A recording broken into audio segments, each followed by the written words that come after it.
Sir मेरा M तो यही है कि मैं जो व्याख्याता पद पर कार्यरत हूँ, मैं इसी क्षेत्र में आगे जाऊँ। मैं बच्चों को प्रेरित करूँ कि उन्हें अपने किसी भी प्रकार की, जैसे जीवन में बहुत सी कठिनाइयाँ आती हैं।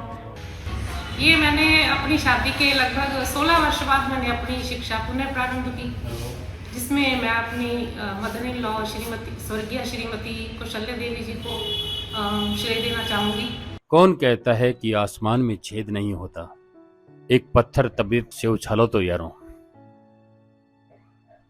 इसका उदाहरण हमारे शहर की दो बहनें हैं जिन्होंने तमाम मुश्किल होने के बावजूद भी अपना लक्ष्य भेद दे दिया और पीएचडी की उपाधि को ग्रहण किया। सनराइज इंडिया की टीम तहे दिल से इन बहनों को बधाई देती है और आप सभी से इन बहनों को रूबरू करवाती है। मेरा नाम मीना है। मैं सूरतगढ़ बीएड कॉलेज में लगभग 15 वर्ष से व्याख्याता पद पर कार्यरत हूँ। मैंने श्री कुशाल दास विश्वविद्यालय हनुमानगढ़ से पीएचडी की उपलब्धि हासिल की है और मेरा टॉपिक था किशोरों की शैक्षिक उपलब्धि पर उनके मानसिक, सामाजिक, संवेगात्मक विकास के प्रभाव का अध्ययन। सर लगभग 2001 में मेरी शादी हुई, तब मैं एमए इन हिंदी थी। उसके बाद मैंने 2006 में काफ़ी लंबे समय के बाद मैंने एमए किया, मैंने एमएड किया। बीएड मेरे पहले से थी, उसके बाद मैंने एमएड किया, जिसमें मुझे बहुत परेशानियां हुई क्योंकि मैं बहुत लंबे समय बाद पढ़ाई शुरू कर रही थी और मेरे पास एक छोटी बच्ची भी थी। उसके बाद फिर 3-4 साल बाद मैंने एमफिल लगभग 2009 में एमफिल की डिग्री ली बीकानेर विश्वविद्यालय से। और फिर 2009 के बाद काफ़ी लंबे समय पर, हालांकि मैं शिक्षिका पद पर कार्यरत थी, व्याख्याता पद पर कहूँगी, शिक्षिका पद पर नहीं, लेकिन चूँकि मैं काफ़ी लंबे समय से थी महाविद्यालय में, तो हमारे विद्यालय के जो मालिक कहूँगी, मैं सूरतगढ़ बीएड कॉलेज में व्याख्याता पद पर हूँ, श्री प्रवीण जी अरोड़ा, और हमारे प्रिंसिपल डॉक्टर पीयूष कुमार त्यागी, उन्होंने मुझे प्रेरित किया कि मुझे अब इस क्षेत्र में आगे बढ़ना चाहिए, मुझे कुछ उपलब्धियां हासिल करनी चाहिए, क्योंकि उन्हें शायद ऐसा लगा कि मैं उपलब्धि हासिल कर सकती हूँ। तो उन्होंने मुझे प्रेरित किया। उनकी प्रेरणा से मैंने श्री कुशाल दास विश्वविद्यालय में पीएचडी के लिए एंट्रेंस दिया और मेरा एंट्रेंस वहाँ क्लियर हो गया। उसके बाद मैंने 2019 में मैंने पीएचडी में 2019 जून में मैंने पीएचडी में प्रवेश लिया और कल यानी कि 9 तारीख को मेरा पीएचडी का फाइनल वाइवा यानी कि मुझे पीएचडी की डिग्री हासिल हो गई। सर मेरा एम तो यही है कि मैं जो व्याख्याता पद पर कार्यरत हूँ, मैं इसी क्षेत्र में आगे जाऊँ। मैं बच्चों को प्रेरित करूँ कि उन्हें अपने किसी भी प्रकार की, जैसे जीवन में बहुत सी कठिनाइयाँ आती हैं या शिक्षा प्राप्त करने में अगर किसी प्रकार की कठिनाई आती है, तो उन कठिनाइयों का सामना करते हुए खास तौर पर लड़कियों को आगे बढ़ना चाहिए और अपनी शिक्षा को जारी रखते हुए जहाँ तक संभव हो सके ऊंची से ऊंची डिग्री प्राप्त करने का प्रयास करना चाहिए।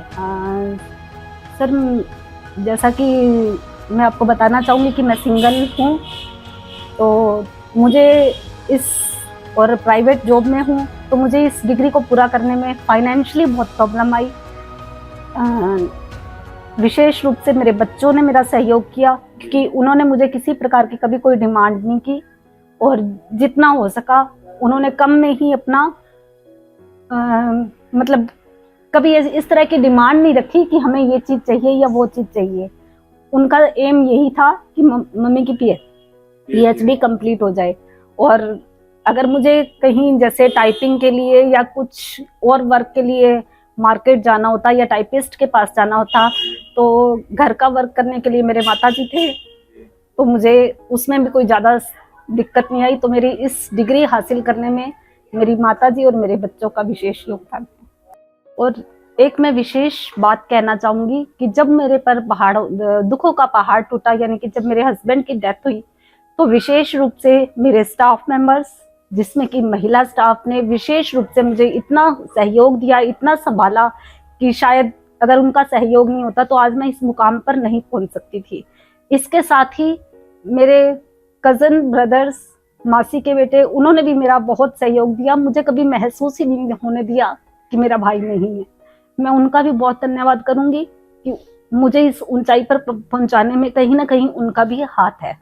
मैं महिलाओं को संदेश देना चाहूंगी कि महिलाओं की जिंदगी में बहुत से उतार चढ़ाव आते हैं। सबसे पहला तो यही कि जब उन्हें दूसरे घर में जाना पड़ता है शादी के बाद, तो वहाँ एडजस्टमेंट थोड़ा मुश्किल होता है। और मैं संदेश देना चाहूंगी कि जीवन में कैसी भी परिस्थितियां आ जाए, हमें उन परिस्थितियों से घबराना नहीं है, हमें हताश नहीं होना है। हर परिस्थितियों का सामना करते हुए हमें आगे बढ़ना है, और हम आगे तभी बढ़ पाएंगे यदि हम अपनी शिक्षा को सुचारू रूप से और प्रभावी ढंग से कर पाते हैं, पूर्ण कर पाते हैं। हमें शिक्षा के साथ किसी प्रकार का कोई कॉम्प्रोमाइज नहीं करना है, किसी प्रकार का समझौता नहीं करना है। हमें अपनी शिक्षा को पूर्ण करना ही है। Thank you. मेरा नाम मंजू शर्मा है और मैं श्री गंगानगर जिले के सूरतगढ़ नगर से हूँ और मैंने अपनी पीएचडी श्री कुशाल दास यूनिवर्सिटी हनुमानगढ़ से की है और मेरा विषय है अभिजात्य वर्ग और सामान्य वर्ग की छात्राओं की विशिष्ट रुचियों, नैतिक मूल्यों, मनोभावों का अध्ययन करना। ये मैंने अपनी शादी के लगभग 16 वर्ष बाद मैंने अपनी शिक्षा पुनः प्रारंभ की, जिसमें मैं अपनी मदर इन लॉ श्रीमती स्वर्गीय श्रीमती कौशल्या देवी जी को श्रेय देना चाहूँगी, जिनके सानिध्य में मैंने अपनी जो शिक्षा है वो पुनः प्रारंभ की। शिक्षा करते करते बीए तक मेरी शादी हो गई। उसके बाद फिर घर की जिम्मेदारियां, फिर बच्चे, तो ये सोचा कि बच्चों को जब तक स्कूलिंग होती है उनकी, तब तक मैं उनका लालन पालन करूं और उसके बाद फिर मैंने अपनी अगली पढ़ाई के लिए सोचा। कहने का मतलब आपका परिवार से आपको पूरा सहयोग वगैरह मिला है? पूरा सहयोग मिला। शिक्षा विभाग से मेरे गाइड हैं डॉक्टर संजय कुमार हैं, और वहाँ के डायरेक्टर हैं डॉक्टर राजेश कसमा जी, और पवन वर्मा जी हैं, और स्वराज शर्मा। इन सब का सहयोग रहा मेरे शिक्षा में पीएचडी के दौरान। शिक्षा में अभी फिलहाल मैं सूरतगढ़ बीएड कॉलेज में व्याख्याता पद पर कार्यरत हूँ। तो मैं चाहती हूँ कि मैं शिक्षा में और नवाचार ला पाऊँ, शिक्षा में और अधिक नया जो है बच्चों को सिखा पाए। हम आगे जो भावी अध्यापक बनने वाले हैं उनको नवाचार सिखा पाए कि किस ढंग से वो अपनी उच्च शिक्षा की ओर अग्रसर हो सकते हैं। मैं महिलाओं और अपनी बेटियों, बच्चियों से यही कहना चाहूँगी कि अगर आप में कौशल है, आप शिक्षित हैं, तो आप अपनी उच्च शिक्षा की ओर ध्यान दें, ताकि आपके जो अंदर छुपी हुई प्रतिभा है, अगर आप पढ़ी लिखी हैं, तो आप किसी भी कौशल को उभार कर अपना जो है स्वाध्याय कर सकती हैं और स्वरोजगार भी प्राप्त कर सकती हैं। आभार में सबसे पहले मैं अपने सास ससुर जी, सास श्रीमती कौशल्या देवी जी और मेरे ससुर स्वर्गीय श्री केवल कृष्ण शर्मा जी, उनका आभार प्रकट करती हूँ। उसके बाद मैं अपने पति श्री शिव कुमार शर्मा जी का धन्यवाद करती हूँ, जिन्होंने पूरी तरह से इस कार्य में मेरा सहयोग किया। उसके बाद मैं अपनी जेठानियों श्रीमती रचना देवी जी और श्रीमती परमजीत शर्मा जी और अपने बच्चों का तहे दिल से शुक्रिया करती हूँ कि उन्होंने मेरा पूरी तरह से यह सहयोग किया, और मैं अपने पूरे परिवार का धन्यवाद करना चाहूँगी। अंत में मैं सनराइज इंडिया न्यूज़ सूरतगढ़ और इनकी पूरी टीम का तहे दिल से आभार प्रकट करती हूँ। धन्यवाद।